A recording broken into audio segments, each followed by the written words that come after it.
Thank you for joining me for another episode of Unleashed Alchemy. To all of you that have newly subscribed, thank you so much for being here. On this channel, you are going to find so much support for your spiritual elevation. You're going to find support in how to navigate this 3D by bridging the unseen with the seen. Okay, you're going to learn how to stand in your I am power, regardless of what your vision is showing you, what is happening in the outside world. I also want to remind everybody, that it is very important for you to take care of yourself.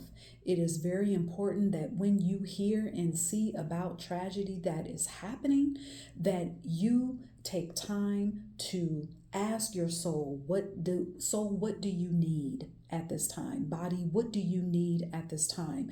Because it does not do you any good. It does not do anyone else any good if you are running around the earth fearful and scared and frantic. It is very important that you take time to regulate your nervous system so that you can hear from spirit about how you can be of support. Because I know that many of you watching this, you are now asking, okay, how can I serve?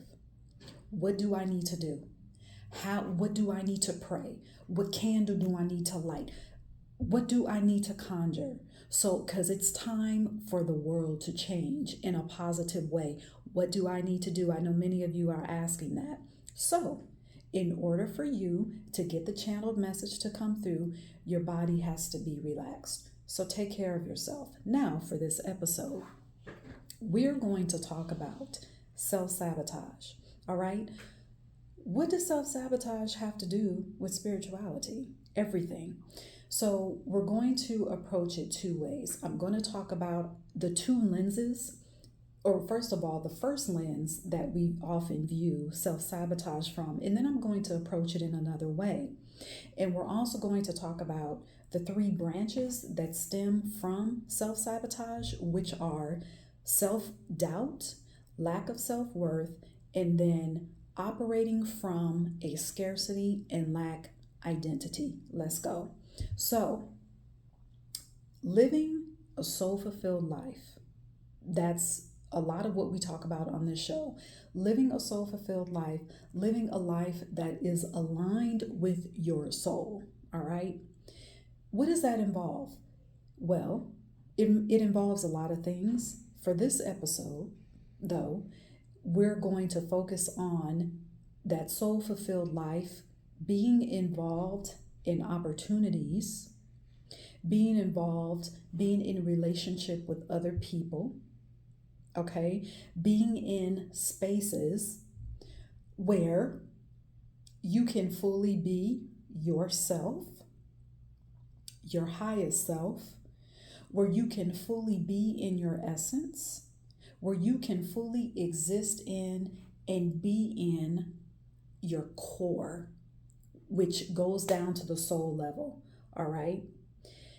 And again, what does this have to do with self-sabotage?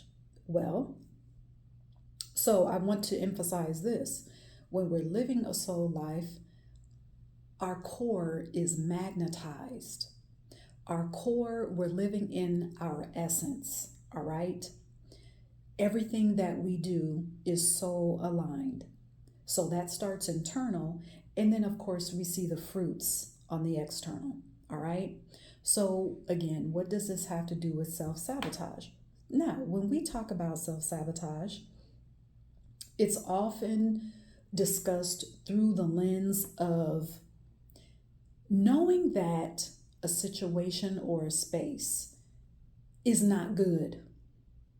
You don't need a microscope, you don't need a lens, you just know off the bat, this is not good, okay? In that situation or space, it could be a job, it could be a business, it could be a relationship, and that could be a friendship or romantic, it could be anything, all right, that we are connecting ourselves to, that we are connecting our energy to, because remember, our bodies are energy, okay? And again, we know that when we talk about self-sabotage, it's on the surface. In this situation, it's not good. We know it's not for our highest intent, but we involve ourselves with it anyway because of the three branches: self-doubt, lack of self-worth, and operating from a scarcity and lack identity. But what we don't talk about when we're talking about self sabotage, we don't talk about looking at that from the lens of, well, hold up. What if there is a situation or a space or a business or a job or a relationship or a friendship or a romantic connection that on the surface, on paper, it looks good? In fact, it looks amazing. All the people seem legit. All the people involved, they seem nice. They seem ready to help. But a few times you've heard a few things that you know don't align with your soul. These few things could be very subtle. It may not be what we would call a big deal, but in fact they are. It is a big deal because it's not aligned with our soul, okay? It's not aligned with our calling at all. And we know off top that to be in partnership or in collaboration or exchanging energy with this person, with these people, with this group, with this company, that you're going to, in some way, alter your essence. You are going to, in some way, simmer down your own essence. You are going to, in some way, alter how you speak, alter how you dress, alter how you wear your hair, alter what perhaps your spiritual practice is, to be in collaboration, to give these people your energy. So again, on paper, it looks amazing. It looks to be a fabulous connection. So let's go back to that first lens where off top, the energy or the situation and the space, we know it isn't good. All right. Well, we talked about self-worth, lack of self-worth, doubt, and then the scarcity and lack identity that we're operating from that will cause us to accept such an opportunity. Okay? It's the same three branches that will cause us to step into a situation that looks good on the surface.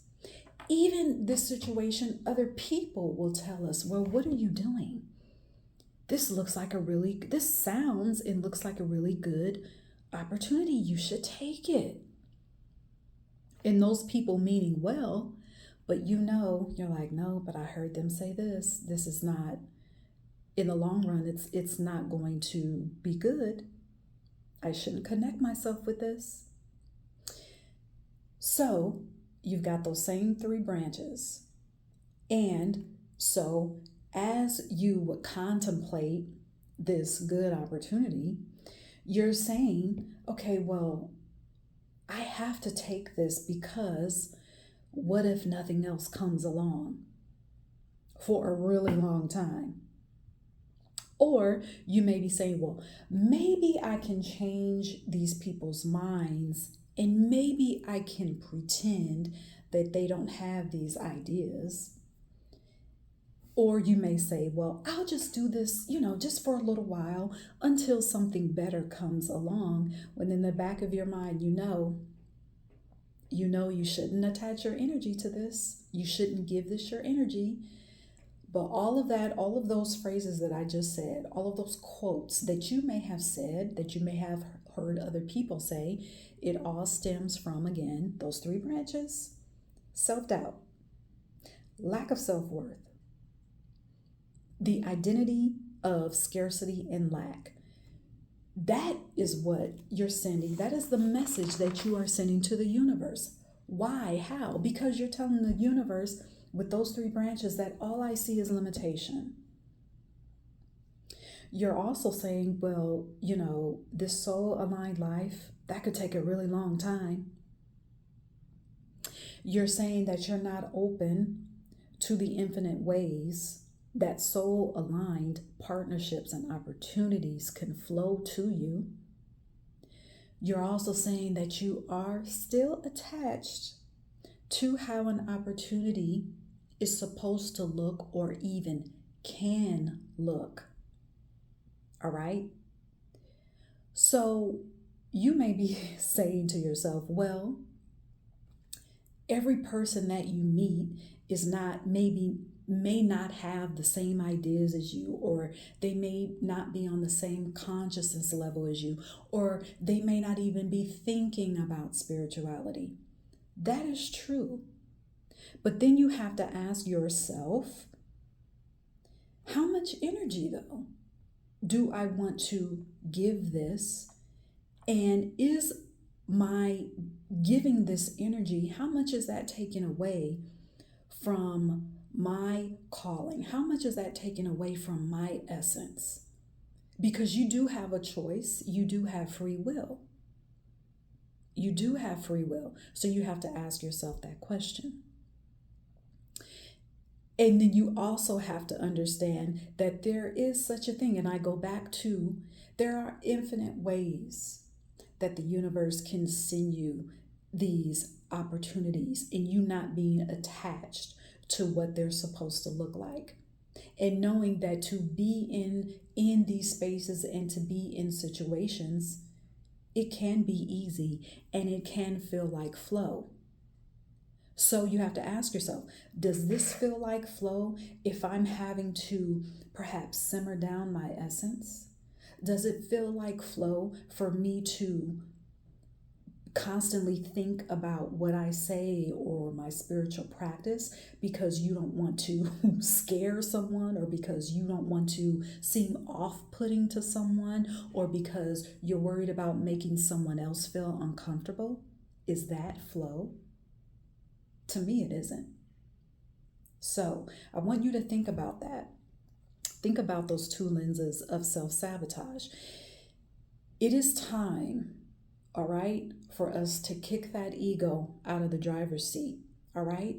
Allow your soul to be on the throne so that your ego serves your soul's calling, your soul-aligned life, and not the other way around.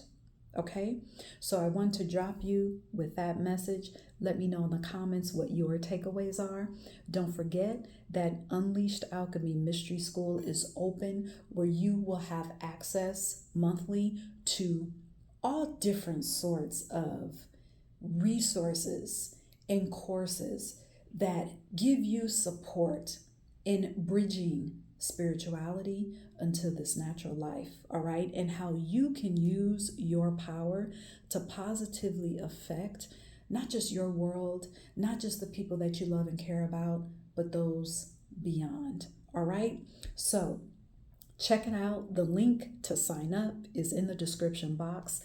I also am still taking one-on-one clients, all right? The link to schedule an appointment with me is also available in the description box. All right, so until next time, cheers.